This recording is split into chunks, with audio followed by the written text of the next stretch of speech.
तुषारहार धवला या शुभ्रवस्त्रावृता या वीणावरदण्डमण्डितकरा या श्वेतपद्मासना या ब्रह्माच्युतशङ्करप्रभृतिवीरदेवै सदा वन्दिता सा मां पातु मीरा भगवती निःशेषजाड्यापहा।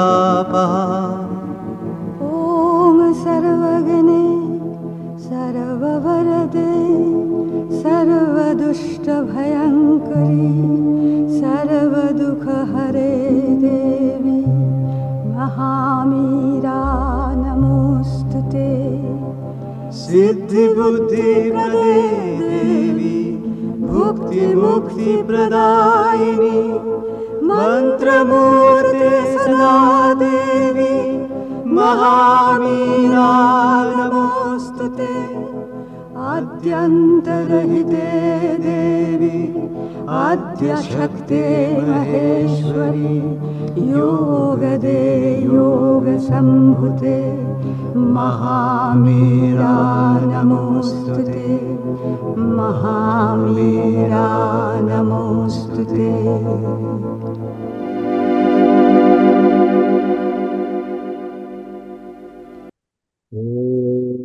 तत्सवितुर्वरं रूपं ज्योतिः परस्य धीमहि यन्नः सत्येन दीपयेत्।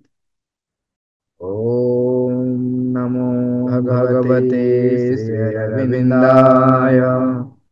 ॐ नमो भगवते श्रीअरविन्दाय। ॐ नमो भगवते श्रीअरविन्दाय। ॐ नमो नमः श्रीमीराम्बिकायै। ॐ नमो नमः श्रीमीराम्बिकायै। ॐ नमो नमः श्रीमीराम्बिकायै। माँ आमे आलोचना करुछंती मातृरचनावली भाग 10 ज्ञान 9। श्रीमंद लिखुछंती प्रभु लिखुछंती आत्मा जेतिकी देखिछि ओ जेतिकी अनुभव करिछि से केवल सेतिकी जानिछि। यह व्यतीत आउ जहा किछि रहिला ताहा हेउछि प्रतिभास पूर्वग्रह एवं मंतव्य।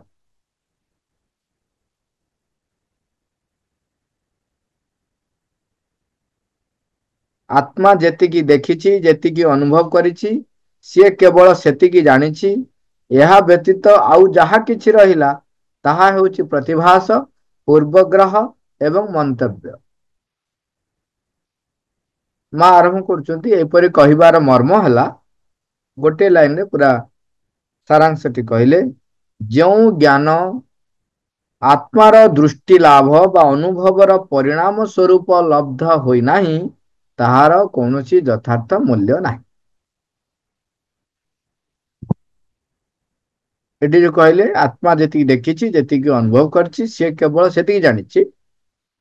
या व्यतीत आउ जहा किछि रहिला ताहा हेउछि प्रतिभास पूर्वग्रह एवं मंतव्य। तेणु माँ कहउचंती जे आत्मार दृष्टि लाभ बा अनुभवर परिणाम स्वरूप जो ज्ञान लब्ध हेई नाही से ज्ञानर कौनसी यथार्थ मूल्य नाही।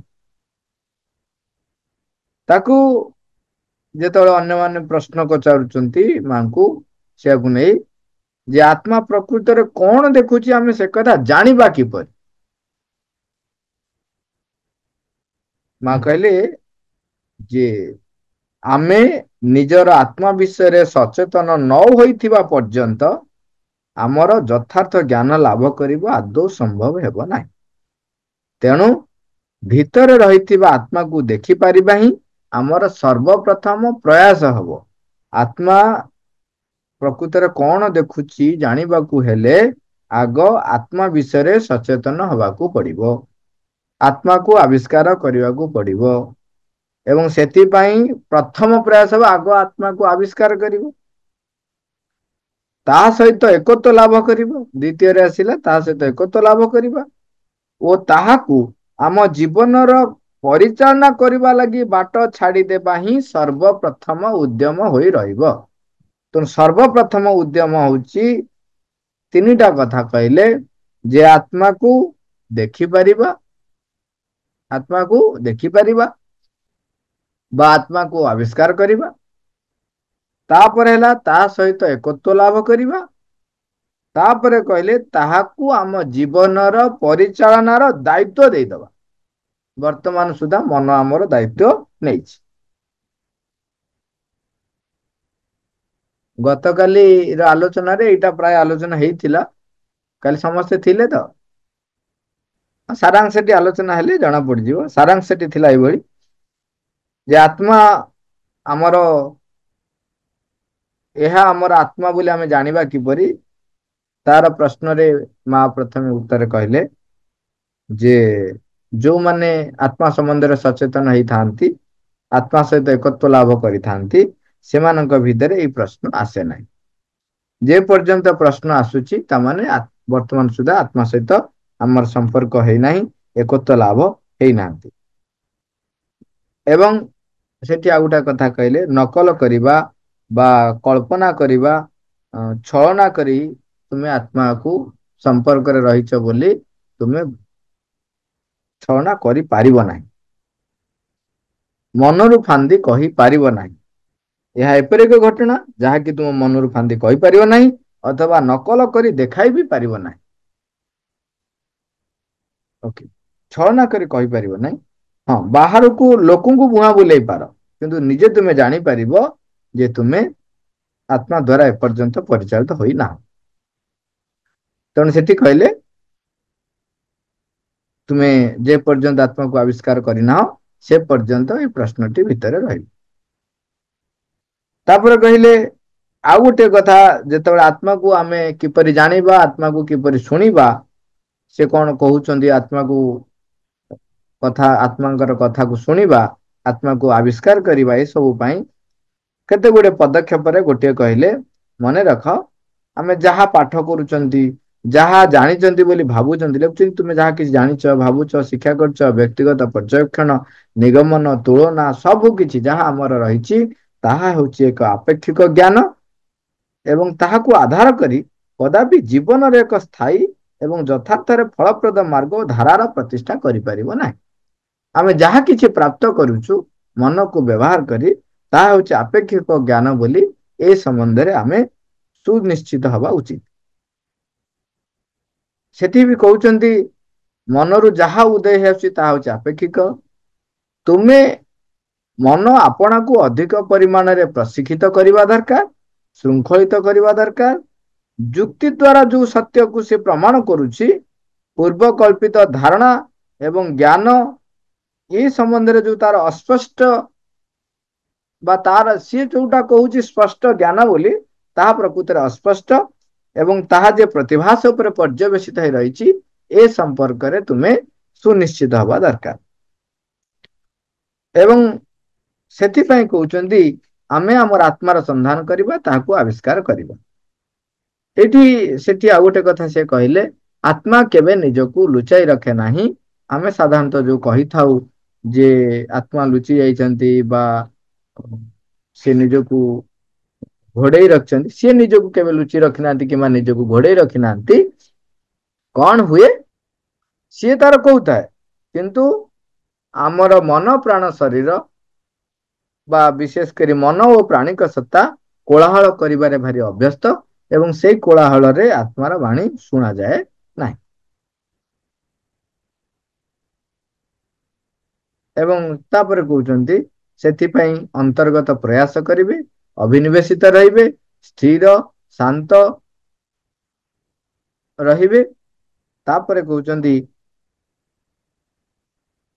ଗୋଟେ କହୁଛନ୍ତି ଯେ ତୁମେ ଜାଣି ରଖ, ଯେତେବେଳେ ଅଧିକାଂଶ ସମୟରେ ତୁମେ କେବଳ ଯାଇ ସଜ୍ଞାନ ହୋଇଥାଅ ଯେ ଗୋଟେ କାର୍ଯ୍ୟ ହେଇଗଲା, ଗୋଟେ ବିପଦଗାମୀ ବା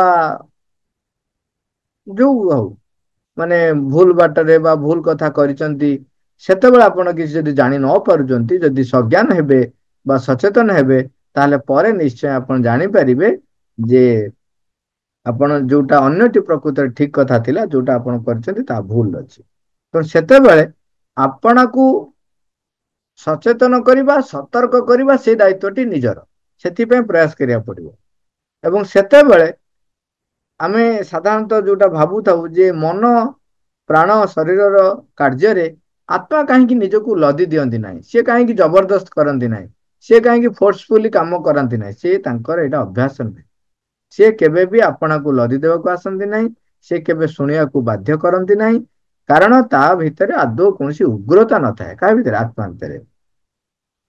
ତେଣୁ ଆମର ମନ ଓ ପ୍ରାଣର ଉଭୟ ସ୍ତରର ଯୋଉ ବାସନା, ଯୋଉ ଅଗ୍ରରୁଚି, ସେମାନେ ଆସି ଚାପ ଦିଅନ୍ତି, ଜିଦ୍ କରନ୍ତି, ଆପଣଙ୍କୁ ପ୍ରତିଷ୍ଠିତ କରିବାରେ, ଲଦି ଦେବାରେ ଲାଗିଥାନ୍ତି। ତାମାନେ ସେତେବେଳେ ଆମେ ସତର୍କ ହେଇଯିବା ଯେ କିଏ ସେ ପ୍ରତିଷ୍ଠିତ ହଉଛି, କିଏ ସେ ନିଜକୁ ଲଦି ଦଉଛି। ଆତ୍ମାର ଲଦି ଦେବାର ଅଭ୍ୟାସ ନାହିଁ। ମନ ପ୍ରାଣ, ମନ ବହୁତ ସୁନ୍ଦର, ତା ସପକ୍ଷରେ ଅନେକ ଯୁକ୍ତି ବାଢି ଦିଏ। ସେଥିପାଇଁ କହୁଛି ଆପଣା ସପକ୍ଷରେ ସମ୍ପୂର୍ଣ୍ଣ ବେଦନଟି ଆଣି ଠିଆ କରାଇ ଦିଏ। କିଏ ସେ? ଆମର ମନ। ତେଣୁ ସେତେବେଳେ ଆମେ ସତର୍କ ହବା, ଯଥେଷ୍ଟ ସତର୍କ ହେବେ। ମା ଲେଖୁଛନ୍ତି ଯଦି ତୁମେ ଯଥେଷ୍ଟ ସତର୍କ ନଥାଅ, ଯଦି ତୁମ ଭିତରେ କୌଣସି ଦୃଢ ଶୃଙ୍ଖଳା ନଥାଏ, ଆପଣଙ୍କୁ ନିୟନ୍ତ୍ରିତ କରି ରଖିବାର କୌଣସି ଅଭ୍ୟାସ ନଥାଏ, ତାହେଲେ କଣ ହବ? ସିଏ ଆମକୁ ପୂର୍ଣ୍ଣ ହୃଦବୋଧ କରିଦିଅନ୍ତି ଯେ ଆର କଥାଟା ହଉଛି ଠିକ। ତେଣୁ ଆମକୁ ଶୃଙ୍ଖଳିତ ହେଇ ରହିବାକୁ ପଡିବ ଏବଂ ନିଜ ଉପରେ ନିୟନ୍ତ୍ରଣ ରଖିବାର ଅଭ୍ୟାସ କରିବାକୁ ପଡିବ। ଯଥେଷ୍ଟ ସତର୍କ ହେବାକୁ ପଡିବ। ଯଥେଷ୍ଟ ସତର୍କ ମାନେ ଆମର ଗୁଣାବଳୀକୁ, ଆମର planes and parts of the bin ଯୋଉ କୁହନି, ଆମର ଭିନ୍ନ ଭିନ୍ନ ସତ୍ତା, ଭିନ୍ନ ଭିନ୍ନ ଅଂଶ, ତାର କାର୍ଯ୍ୟ, ଏ ସମ୍ପର୍କରେ ଆମକୁ ସଚେତନ ରହିବାକୁ ପଡିବ, ସତର୍କ। ତାପରେ କହିଲେ ଆତ୍ମା ଯେତେବେଳେ କହେ ଏ କାମ ତୁମେ କର ନାହିଁ, ସେତେବେଳେ ତା ଉପରେ ଆମେ ଅତି ଗୁରୁତ୍ୱ ଦଉନା। ଆମର ଆବେଗ ପରିଚାଳିତ ନିୟତିଟିର ଆମେ ଅନୁସରଣ କରୁ। ତେଣୁ ଆମକୁ ମା ବାରମ୍ବାର କହୁଛନ୍ତି ଯେ ତୁମେ ପ୍ରକୃତ ଆନ୍ତରିକତା ରଖ, ଯେ ତୁମେ ଅନ୍ତରାତ୍ମାକୁ ଆବିଷ୍କାର କରିବ ଏବଂ ତା ଦ୍ୱାରା ପରିଚାଳିତ ହବ ବୋଲି ଆନ୍ତରିକ ସହକାରେ ପ୍ରାର୍ଥନା କର।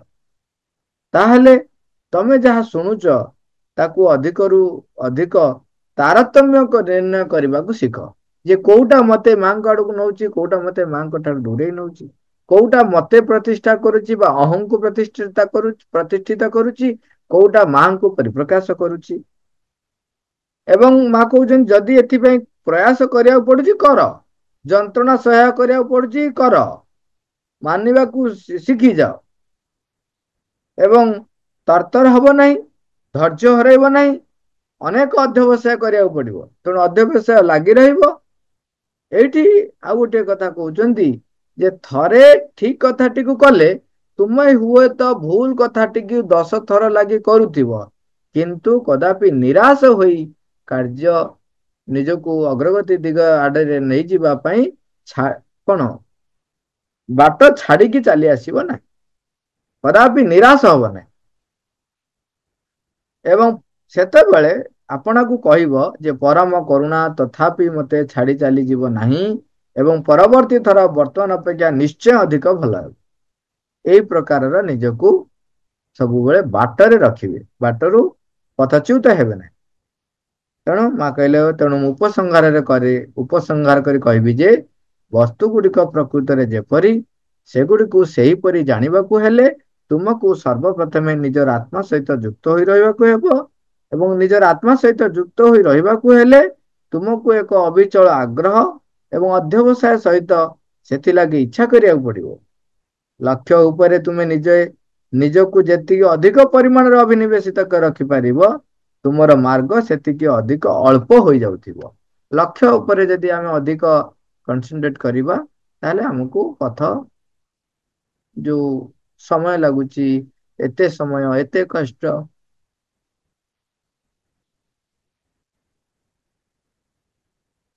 ସେତେବେଳେ ଆଉ ତାହା କଷ୍ଟ ଲାଗିବ ନାହିଁ, ବାଟ କମ ହେଇଯିବ।